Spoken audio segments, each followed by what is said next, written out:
Otra pregunta. Cuando usted se mira en el espejo, ¿ve a uno de esos creyentes felices y victoriosos? ¿Es usted un creyente feliz? ¿Es usted un creyente victorioso? Bueno, todo depende. Me gusta el himno que dice: obedecer y confiar en Jesús es la regla marcada para andar en la luz. Y ese es el tema del cual quiero hablar hoy, la obediencia. Me pregunto si Dios le ha estado hablando acerca de algo que Él quiere que usted haga y que usted no lo ha hecho todavía. Por ejemplo, Dios le ha estado diciendo que hay una confesión de pecado que usted necesita hacer, un pecado que debe confesar y usted no lo hace. Le ha estado diciendo Dios que hay una restitución que usted necesita hacer, que debe hacer las paces con alguna persona, pero usted no lo ha hecho. Le ha estado Dios diciendo que hay algo que usted debe dar, y usted no lo ha dado todavía. Y puede ser que alguien a quien usted ama. ¿Ha escuchado el refrán que dice: narices muertas no huelen rosas? Si usted va a hacer algo, hágalo ahora. Hay un testimonio que usted debe dar. Ha puesto Dios en su corazón el nombre de alguna persona y Dios quiere que usted sea su mensajero para esa persona, pero usted no lo ha hecho todavía. Y luego usted se está preguntando: ay, ¿por qué será que no tengo gozo en mi vida? Confiar y obedecer, cumpla nuestro deber. Si quiere ser feliz, debe confiar y obedecer. Permítame darle el trasfondo del pasaje bíblico que vamos a leer en un momento. Los apóstoles habían estado testificando. Dios se había estado manifestando. Jesús dio la gran comisión y ascendió a los cielos. El Espíritu Santo descendió. Los apóstoles salieron a cumplir su misión. Los perdidos se salvaron y ese grupo de discípulos puso al mundo de cabeza por el Señor Jesús. Y los saduceos, los fariseos y los herodianos y todos sus secuaces estaban furiosos por lo que los apóstoles hacían. Así que el sumo sacerdote puso a los apóstoles en la cárcel por predicar el evangelio de nuestro Señor Jesucristo. Pero un ángel vino de noche y los liberó. Una especie de escape carcelario santificado. A los apóstoles les habían ordenado que no predicaran y que no enseñaran absolutamente nada en el nombre de Jesús, y a la mañana siguiente ellos están allí en el mismo lugar predicando y enseñando acerca de Jesús. Así que sus enemigos van a donde el sumo sacerdote y le dicen: pensábamos que habías puesto a esos hombres en la cárcel, pero ahí están en la calle predicando y enseñando de Jesucristo. Leamos Hechos capítulo 5, empezando desde el versículo 27. Cuando los trajeron, los presentaron en el concilio, y el sumo sacerdote les preguntó, diciendo: ¿no os mandamos estrictamente que no enseñaseis en ese nombre? Y ahora habéis llenado a Jerusalén de vuestra doctrina, y queréis echar sobre nosotros la sangre de ese hombre. Aquí hacen referencia al Señor Jesucristo. Respondiendo Pedro y los apóstoles dijeron: es necesario obedecer a Dios antes que a los hombres. Si usted no tiene ningún problema en marcar su Biblia, me gustaría que marque la siguiente frase: es necesario obedecer a Dios antes que a los hombres. Y ahora leamos lo que dice Hechos 5:32. Y nosotros somos testigos suyos de estas cosas, y también el Espíritu Santo, el cual ha dado Dios a los que le obedecen. Note que en estos versículos se menciona 2 veces la palabra obediencia. Y de eso es de lo que quiero hablar, la eficiencia de la obediencia. El tren del creyente rueda sobre 2 rieles, confianza y obediencia. Confianza y obediencia es el tren de la redención. Por eso deseo que usted aprenda algo sobre la obediencia. Deseo poner 3 cosas básicas en su corazón, 3 puntos fundamentales para que sea un creyente feliz y victorioso. Y quiero decirle que mientras le hablo a usted, también me hablo a mí mismo. Primero, debe revisar la razón para obedecer. Si usted no tiene una buena razón para obedecer, definitivamente no obedecerá. Por eso creo que es muy conveniente el que miremos detenidamente este pasaje y revisemos la primera razón para obedecer. La obediencia es un deber, y un deber que debe ser cumplido. Note lo que el apóstol dijo. Es necesario obedecer a Dios antes que a los hombres. Los hombres decían una cosa. Dios decía algo diferente. Por eso los apóstoles dijeron, no hay que pensar mucho al respecto, vamos a obedecer a Dios, no vamos a obedecer a los hombres. Si es que lo que los hombres dicen está en contradicción de lo que dice Dios, debemos obedecer a Dios. ¿Por qué? Porque Dios es un Dios soberano y debemos obedecerle. Muchas veces nos vemos en problemas simplemente porque no obedecemos a Dios. Anote al margen un versículo auxiliar, 1 Samuel 15:22.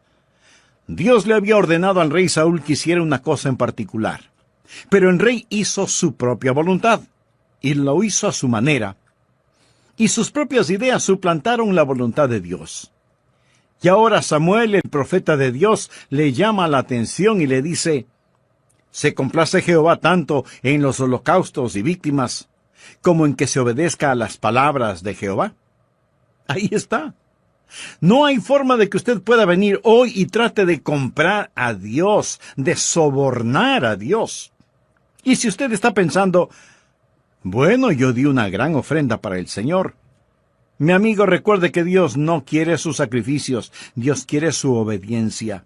Ciertamente, el obedecer es mejor que los sacrificios y el prestar atención que la gordura de los carneros. Esto tiene que ver con el ofrecimiento de los mejores animales en el altar.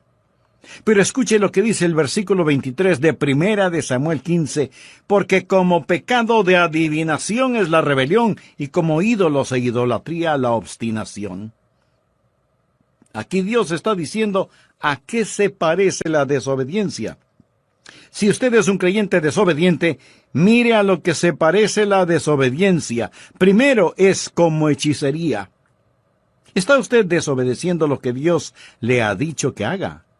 Entonces tengo que decirle que usted está practicando una forma de hechicería. Por supuesto, usted no está pensando que practica adivinación, pero la desobediencia le pone en el mismo equipo que Satanás. Y eso es lo que hizo al diablo, su rebelión contra la voluntad de Dios. Así, desobediencia es hechicería, y muy pronto Saúl, quien desobedeció al Señor, estuvo consultando a una hechicera de acuerdo al relato bíblico. Segundo, la desobediencia no solo es como adivinación o hechicería, sino también es como ídolos. Desobediencia es poner el puño cerrado en el rostro de Dios, es como decir, Dios, no tu voluntad, sino la mía será hecha. Puede ser algo pequeño, pero la desobediencia sobre algo pequeño no es una cosa pequeña, porque la desobediencia siempre es algo grande, aun si es una cosa pequeña en la cual usted desobedece. Por ejemplo, cuando mi hijo era apenas un muchachito pequeño, un día estábamos en la sala de nuestra casa y le dije, Steve, levante el periódico del suelo. Pero él no lo hizo. Para conseguir su atención, yo le dije con un poco más de autoridad en mi voz, Steve, ¿podrías recoger el periódico del suelo?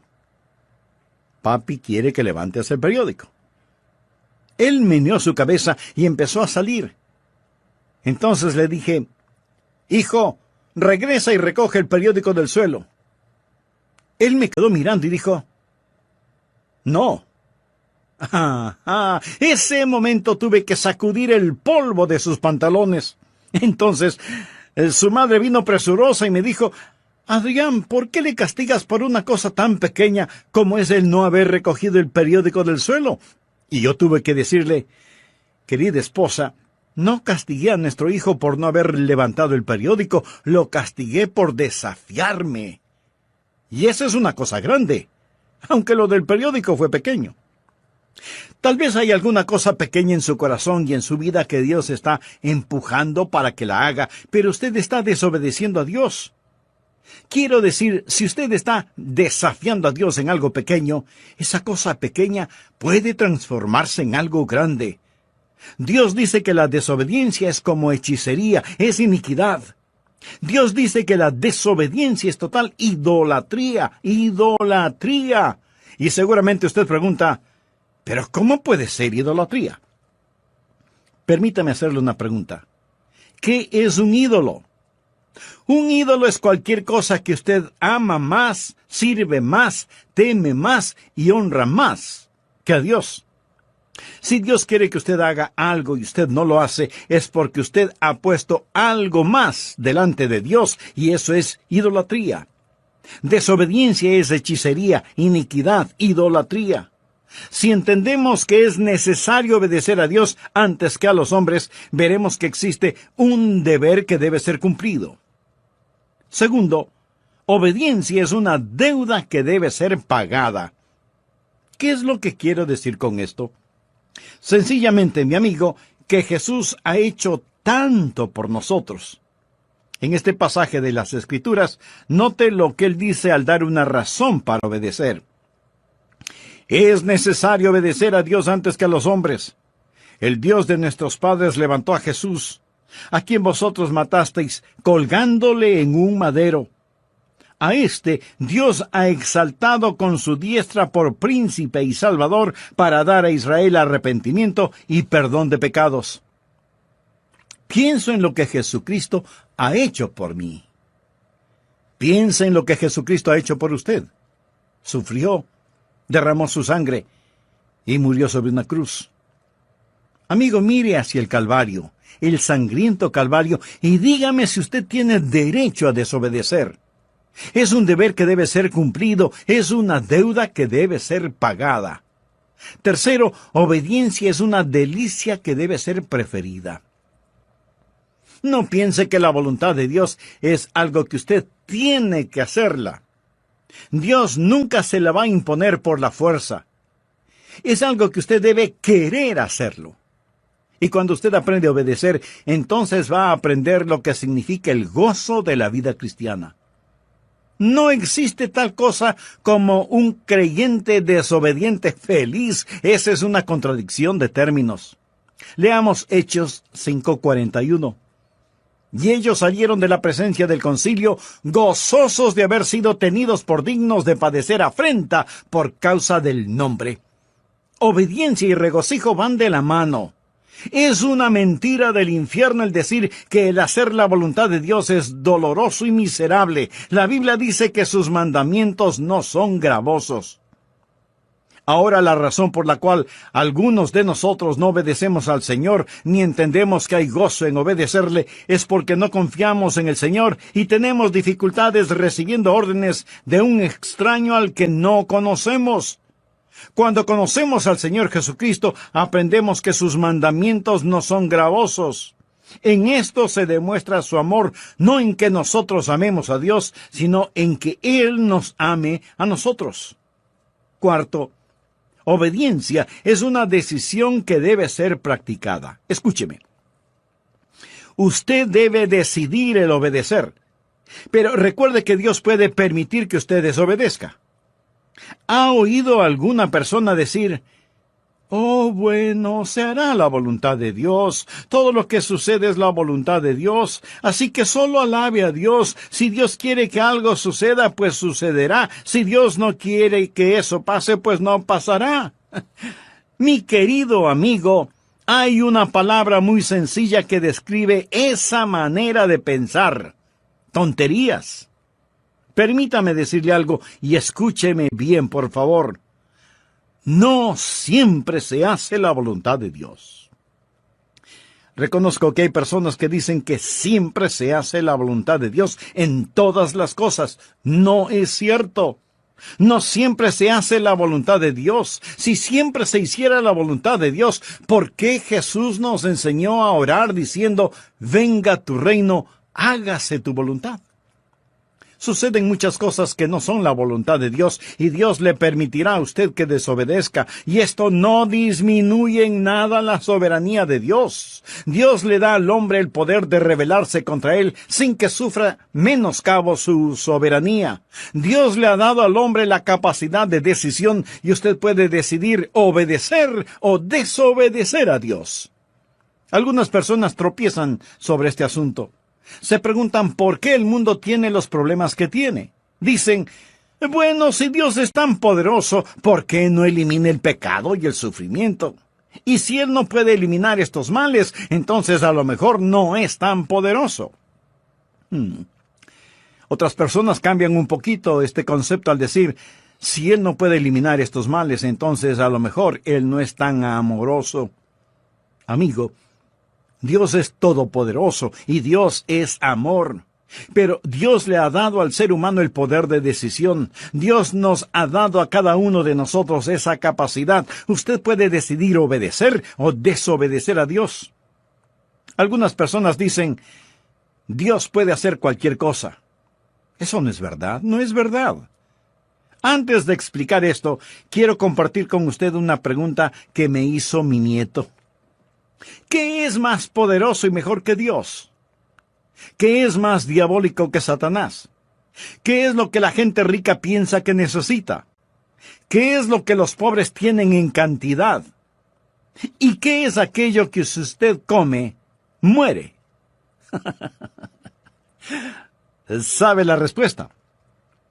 Pues la respuesta a todas esas preguntas es nada. Porque nada es más poderoso o mejor que Dios. Nada es más diabólico que Satanás. La gente rica no necesita nada. Los pobres tienen mucho de nada. Y si usted no come nada, con toda seguridad morirá. Así que la respuesta a la adivinanza es nada. Absolutamente nada. Y sin embargo, mi amigo, hay cosas que Dios no puede hacer. Si yo le preguntara, ¿hay alguna cosa que Dios no pueda hacer? Y usted me responde, no hay nada que Dios no pueda hacer. Permítame decirle que usted está equivocado.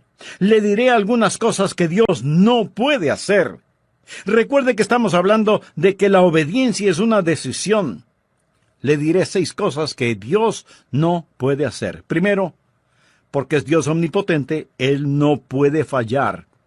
Leamos lo que nos dice el apóstol Pablo en Efesios 1:11. Conforme al propósito del que hace todas las cosas según el designio de su voluntad. Por lo tanto, es imposible que Dios pueda fallar. Segundo, es imposible para Dios hacer lo malo. En la epístola a Tito, capítulo 1, versículo 2, leemos, en la esperanza de la vida eterna, la cual Dios, que no miente, prometió desde antes del principio de los siglos. Dios no puede mentir, Dios no puede robar, Dios no puede cometer ninguna maldad porque Él es un Dios santo. Tercero, Dios no puede ser tentado. Santiago 1, 13 y 14 nos dice lo siguiente. Cuando alguno es tentado, no diga que es tentado de parte de Dios, porque Dios no puede ser tentado por el mal, ni Él tienta a nadie, sino que cada uno es tentado cuando de su propia concupiscencia es atraído y seducido. Así que Dios no puede ser tentado. Y alguno de ustedes me dirá, pero Jesucristo fue tentado. Tiene razón. Pero recuerde que Jesucristo fue tentado en su humanidad. Él no fue tentado en su esencia como Dios Todopoderoso, porque Dios no puede ser tentado. Cuarto, Dios no puede negarse a sí mismo. Leamos 2 de Timoteo 2:13. Si fuéramos infieles, Él permanece fiel. Él no puede negarse a sí mismo. Amigo, voy a detenerme en este punto porque antes de finalizar este programa quisiera invitarle a que se haga una sencilla pregunta. ¿Cuán fiel soy a Dios? Esto en el caso de que usted sea un creyente. Si aún no lo es, lo primero que debe hacer es arrepentirse de sus pecados y buscar la paz con Dios y la paz de Dios para su atribulada vida. Ore sinceramente a Dios para que le perdone sus pecados. Y pídale al Señor Jesucristo, quien murió por sus pecados en la cruz del Calvario, para que Él sea su Salvador y su Señor. Y hágalo ahora mismo. Dios le está esperando con brazos abiertos. En el programa anterior, al hablar de la obediencia, mencioné varios puntos fundamentales. Se debe revisar la razón para obedecer, entender que la obediencia es una deuda que debe ser pagada y una delicia que debe ser preferida y que la obediencia es una decisión que debe ser practicada. También empezamos a ver varias cosas que Dios no puede hacer. Por ejemplo, primero, Dios no puede fallar porque es omnipotente. Segundo, es imposible para Dios el hacer lo malo. Tercero, Dios no puede ser tentado. Cuarto, Dios no puede negarse a sí mismo. Quinto, Dios no puede ser injusto. Esa es la razón de la cruz. Por eso Pablo, cuando escribe a los hermanos en Roma, les dice, con la mira de manifestar en este tiempo su justicia, a fin de que Él sea el justo, y el que justifica al que es de la fe de Jesús. ¿Lo ve? Hay cosas que son imposibles que Dios haga. Es imposible para Dios perdonar el pecado sin sacrificio. La razón por la cual Jesús murió en la cruz es para que Él pudiera ser tanto el justo como el justificador. Recuerda lo que Jesús dijo en el jardín de Getsemaní en su oración. Padre mío, si es posible, pasa de mí esta copa. Pero el silencio del cielo dijo, no. Eso es imposible, eso es imposible. Sexto, Dios no puede forzar una obediencia amorosa. Dios no puede hacer que usted le ame, porque eso es una contradicción de términos. Amor forzado no es de ninguna manera amor. Dios no puede forzar a nadie a que reciba un regalo. Dios nunca le forzará para que usted le obedezca. Y esto no significa que Él pierda su soberanía. Simplemente significa que hay ciertas cosas que por la misma naturaleza de Dios, Él no las puede hacer. Y no las puede hacer no porque no tenga el poder para hacerlas, sino que por su misma naturaleza no las puede hacer. Y como Dios no puede forzar una obediencia amorosa, usted es el que debe escoger el obedecerle. Ahora, usted no puede obedecerle a menos que Él le capacite para hacerlo. Nosotros le amamos a Él porque Él nos amó primero. Y es Dios el que pone en nosotros tanto el querer como el hacer su voluntad. La obediencia a Dios es como el respirar. ¿Es el respirar un regalo de Dios? Bueno, es mejor que así lo crea. Dios le da pulmones y Dios le da el aire. Pero usted puede asfixiarse si no lo cree. La obediencia es un regalo de Dios en el sentido que Dios le da la voluntad. Dios obra en usted, pero es usted el que finalmente toma la decisión. Segundo, debemos reconocer los requisitos para obedecer. ¿Cuáles son los requisitos para obedecer a Dios? Voy a mencionar algunos si es que usted en realidad desea obedecer a Dios. Primero, su obediencia debe ser una obediencia informada. ¿Cómo puede obedecer a Dios si usted no sabe lo que Dios quiere que haga? Los apóstoles tuvieron los mandamientos de Dios. Veamos lo que dice Hechos 5, 17 y 18. Entonces, levantándose el sumo sacerdote y todos los que estaban con él, esto es, la secta de los saduceos, se llenaron de celos y echaron mano a los apóstoles y los pusieron en la cárcel pública. Ahora nota el contenido de los versículos 19 y 20. Mas un ángel del Señor, abriendo de noche las puertas de la cárcel y sacándolos, dijo, id. Y puestos en pie en el templo, anunciad al pueblo todas las palabras de esta vida. No puede ser más claro. Se les dijo lo que debían hacer y debían ir y hacerlo. Ahora, la razón por la que lo hicieron fue porque así se les dijo. Toda obediencia genuina es una obediencia informada. Lo que Dios no lo inicia, Dios no lo aprecia. Dios le dirá qué hacer, y Dios nunca ha prometido bendecir cualquier actividad que Él no haya ordenado. Su obediencia debe ser una obediencia informada. Segundo, su obediencia debe ser una obediencia intencional. Verá, el hacer lo correcto no es únicamente el abstenerse de hacer lo incorrecto. Es obvio que los apóstoles querían conocer la voluntad del Señor Jesucristo. Yo trato de presentarme delante del Señor cada mañana y decir, Señor, estoy a tus órdenes. Quiero escuchar tu voz. Tal vez usted diga, bueno, no es mi culpa. Yo no sé qué es lo que quiere Dios que yo haga. Mi amigo, pudiera ser que sí sea su culpa. Leamos Proverbios capítulo 8, versículos del 32 al 34. Ahora pues, hijos, oídme, y bienaventurados los que guardan mis caminos. Atended el consejo y sed sabios, y no lo menospreciéis. Bienaventurado el hombre que me escucha, velando a mis puertas cada día, aguardando a los postes de mis puertas. ¿Está usted escuchando a Dios? Se está presentando para servicio. Está diciendo: General Jesús, aquí estoy, soy tu soldado presentándome para servicio. Tercero, su obediencia debe ser una obediencia inmediata. ¿Qué es lo que les ordenaron a los apóstoles? Les dijeron: escuchen, les dijimos que no deben predicar o enseñar en su nombre. Esto es muy interesante. Miremos una vez más Hechos 5:28. No os mandamos estrictamente que no enseñaseis en ese nombre. Y ahora habéis llenado a Jerusalén de vuestra doctrina y queréis echar sobre nosotros la sangre de ese hombre. Ahora note cuidadosamente los versículos 29 al 31. Respondiendo Pedro y los apóstoles dijeron: es necesario obedecer a Dios antes que a los hombres. El Dios de nuestros padres levantó a Jesús, a quien vosotros matasteis colgándole de un madero. A este Dios ha exaltado.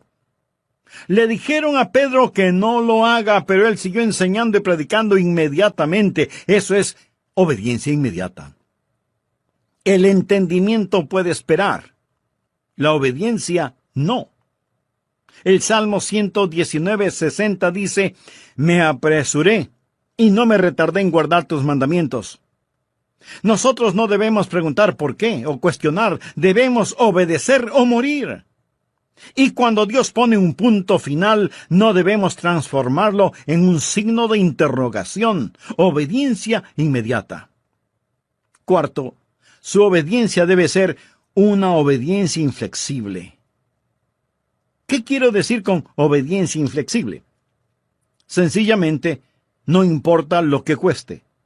Usted no puede transigir en cuestiones de obediencia. Los apóstoles sabían que el desobedecer a Dios significaba muerte. Los apóstoles seguían predicando y la Escritura nos dice que ellos, oyendo esto, se enfurecían y querían matarlos. Esta no era una amenaza insignificante cuando ellos estaban predicando. Lo hacían con una sentencia de muerte sobre sus cabezas. Obediencia inflexible, a pesar de las circunstancias. Una obediencia selectiva no es obediencia. Quinto, su obediencia debe ser una obediencia apasionada. Quiero decir, hacer la voluntad de Dios con todo corazón. Los apóstoles estaban llenos de pasión, pasión quemante, abrasadora, emotiva pasión por el Señor Jesucristo. ¿Tiene usted un verdadero celo por Dios? Que Dios perdone nuestra tibia, mediocre e indiferente obediencia. Si usted va a servirle a Él, hágalo con genuino gozo. La Biblia dice: habéis obedecido de corazón aquella forma de doctrina a la cual fuisteis entregados. Tercero, las recompensas de la obediencia. Le voy a decir 3 cosas que sucederán cuando usted comience a obedecer. Primero, el Espíritu será recibido. En Hechos 5:32, los apóstoles dijeron: y nosotros somos testigos suyos de estas cosas, y también el Espíritu Santo, el cual ha dado Dios a los que le obedecen. ¿Quiere usted poder espiritual en su vida? Amigo, Dios nunca da poder espiritual a los rebeldes. ¿Por qué debe Dios liberar el ungido poder del Espíritu Santo sobre su vida cuando usted no está viviendo en obediencia? Dios da el Espíritu Santo a aquellos que le obedecen. Y el Espíritu Santo está presente para que sea hecho su trabajo. Dios no puede confiar a algunas personas su poder espiritual. ¿Ha enseñado alguna vez a un joven a manejar un automóvil? Si lo ha hecho, seguramente intensificó su vida de oración y compró un mejor seguro de vida, ¿no es cierto? Si usted ha enseñado a alguien a manejar un carro, casi estoy seguro que una de las primeras cosas que usted habrá enseñado a su alumno es en dónde está el pedal del freno, ¿verdad? Usted le enseñó en dónde estaba el freno antes de enseñarle en dónde estaba el acelerador. Suponga que uno de sus hijos, al que está enseñando, le dice: mira, papá, yo no estoy interesado en los frenos. No estoy interesado en cómo detener este carro. Solo quiero saber cómo hacerlo correr. En este punto usted seguramente guarda las llaves del carro en su bolsillo y dice simplemente: hijo, todavía no estás listo para manejarlo. Usted nunca conocerá la libertad en el espíritu hasta que no conozca la sujeción en el espíritu. Nunca sabrá el significado de ir hasta que sepa el significado de detenerse. Escuche, Dios da el Espíritu Santo a aquellos que le obedecen. Y aunque usted no sea un rebelde, ¿por qué Dios debería llenarlo con el Espíritu Santo? Supongamos que un hombre empuja su automóvil hasta una estación de servicio. Los parachoques están a punto de caerse, las llantas o ruedas están desinfladas, el tanque de la gasolina tiene un agujero, le falta el distribuidor y todos los faros de las luces están rotos. Sale un empleado de la estación de servicio y pregunta: ¿en qué le puedo ayudar? Y usted contesta: llene el tanque de gasolina, por favor.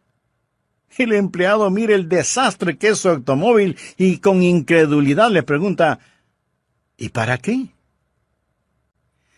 Oh Dios, lléname con tu Santo Espíritu. Y Dios pregunta: ¿y para qué? ¿Para qué? ¿Por qué debo llenarte con mi Espíritu Santo? Dios da su Espíritu Santo a aquellos que le obedecen. Y si usted no tiene poder en su vida, permítame decirle que es porque usted está viviendo en desobediencia. Segundo, el gozo es alcanzado. La Biblia dice en Hechos 5:41, y ellos salieron de la presencia del concilio gozosos de haber sido tenidos por dignos de padecer afrenta por causa del nombre. Usted será un creyente gozoso cuando obedezca al Señor. Creyentes desobedientes no son creyentes gozosos. Y necesitamos más creyentes llenos de gozo. Cuando obedecemos, recibimos el Espíritu. Cuando obedecemos, alcanzamos el gozo. Tercero, cuando obedecemos, el Evangelio es creído. Veamos el contenido del versículo 42 de Hechos 5. Y todos los días en el templo y por las casas no cesaban de enseñar y predicar a Jesucristo. ¿Le ha ordenado Dios que comparta a Jesucristo? Sí. ¿Cuál es la alternativa de obedecerle? Pues, desobedecerle. ¿Y cuál es el resultado de la desobediencia? No tener poder espiritual y carecer de gozo en la vida. Dios le ha dado un mandamiento para que lo obedezca, y si lo hace, Dios bendecirá su obediencia, le dará su Santo Espíritu y bendecirá todo lo que haga. En Hechos 6:1 leemos: en aquellos días, como creciera el número de los discípulos. Escuche, cuando usted obedece a Dios, el Espíritu es recibido, el gozo es alcanzado y el Evangelio es creído. Hay suficientes personas que me están escuchando este mismo momento que pueden poner de cabeza la ciudad en donde viven por Jesucristo. Créalo. Si es que somos creyentes obedientes. Dios nos ha llamado a que rescatemos a los que perecen y nos preocupemos por los que mueren, que piadosamente apartemos del pecado y de la tumba a los que se pierden, que lloremos por los que están equivocados, que levantemos a los caídos y les hablemos de Jesús, el poderoso para salvar. Y no importa qué otras cosas usted esté haciendo, si no está compartiendo con los perdidos las buenas nuevas del Señor Jesucristo, usted no es un creyente obediente. Ahora, no todos podemos hacer la misma cosa y de la misma forma. No todos podemos ser predicadores, pero todos podemos ser alcanzadores. De alguna manera, de alguna forma, Dios quiere que su iglesia comparta a Jesucristo con la comunidad. Si otros ya lo están haciendo, muy bien. Nos gozamos de tener esa ayuda. Y ellos deberían tener la misma opinión. Pero no podemos depender de lo que los demás hacen. Debemos decir, es nuestra responsabilidad, es nuestro deber, es nuestro gozo, es nuestro privilegio el hacerlo. Ha estado Dios hablándole. Le ha estado diciendo a Dios que debe ser miembro de una iglesia cristiana evangélica activa. Le ha estado diciendo a Dios que debe hacer algo. Recuerde que el no hacer las cosas cuando debe hacerlas es un pecado. Le está diciendo a Dios que debe dar algo. Entonces, hágalo. No piense, algún día lo haré, o algún día daré. Hágalo ahora, dé ahora. ¿Hay alguna persona a la cual necesita hacer una restitución? Hágalo ahora. ¿Hay alguna persona a la cual necesita pedir perdón? Entonces, hágalo ahora. ¿Por qué no lo hace? Cualquiera que sea su razonamiento, recuerde que al que sabe hacer lo bueno y no lo hace, le es pecado. ¿Hay algún punto en su vida de desobediencia a Dios? No olvide que la desobediencia es como la hechicería, la desobediencia es como la iniquidad, la desobediencia es como la idolatría. El problema no es el no levantar el periódico del piso, el problema es la rebelión contra Dios. Recuerde, Dios no está pintado en la pared. Hace años leí un relato que quiero compartirlo con usted ahora. Un padre y su hijo vivían juntos, su esposa y madre había fallecido. Era una noche de invierno. El padre y el hijo estaban en la sala. El fuego de la chimenea estaba apagándose, por lo que el padre le dijo a su hijo, que ya era un jovencito: «Hijo, ¿podrías poner más leña en la chimenea? Sal afuera y trae unos cuantos leños para quemarlos». El hijo le respondió: «Papá, estoy ocupado haciendo algo. No puedo hacer lo que me pides». El padre le dijo: «Hijo, escucha, yo soy tu papá. Tú estás viviendo en mi casa, debes respetarme y obedecerme. Por eso te estoy pidiendo que traigas leña para la chimenea». Y el hijo contesta: «No lo voy a hacer, estoy ocupado. No lo haré». «Hijo, está bien. Esta vez no te lo pido. Esta vez te lo ordeno. Sal afuera y trae más leña para la chimenea, y si no quieres obedecerme, tampoco puedes vivir en mi casa». Y el jovencito le contesta a su padre: «Así que así es la cosa. Entonces no viviré más en esta casa. Adiós». Y salió dando tremendo portazo. Salió hacia el frío invierno, abandonando la casa de su padre simplemente porque no quiso poner leña en la chimenea. Por muchos meses él estuvo ausente y comenzó a pensar y se dijo: «Soy un necio, un total y completo necio. Mi padre me ama, él haría cualquier cosa por mí. Él me pidió que hiciera una cosa tan simple y sin embargo en mi orgullo y arrogancia le dije que no y le di la espalda a mi propio padre.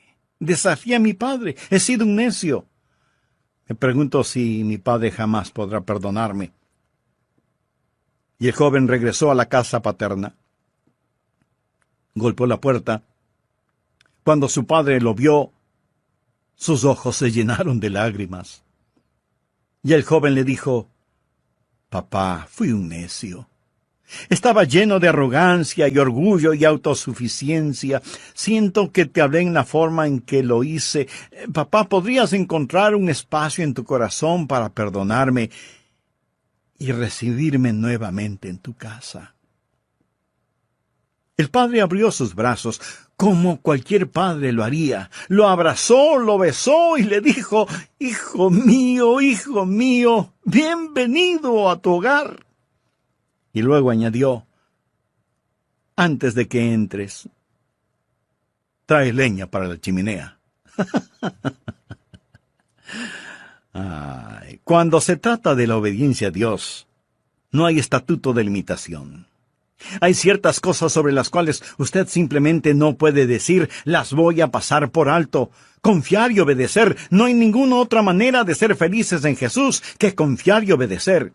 Y si usted todavía no es salvo, esa obediencia viene con el creer en el Señor Jesucristo. Obedézcale, entregándole su corazón, confiando en Él como Salvador y Señor, y usted descubrirá que el gozo de la obediencia es increíblemente maravilloso. Es la clase de vida que usted escogería vivir, porque Él le ama de tal manera que nunca le pedirá que haga ninguna cosa que pueda causarle daño o causar daño a otra persona, porque sus mandamientos no son gravosos. Escúcheme. Si hoy de una vez por todas desea entregar su corazón a Jesús, le invito a repetir conmigo la siguiente sencilla oración. Señor Jesús, gracias por morir por mí. Reconozco que mi salvación es un regalo de tu gracia. La recibo por fe. Jesús, te entrego mi corazón, mi vida. Ayúdame a vivir la vida que ahora quieres tú que yo viva.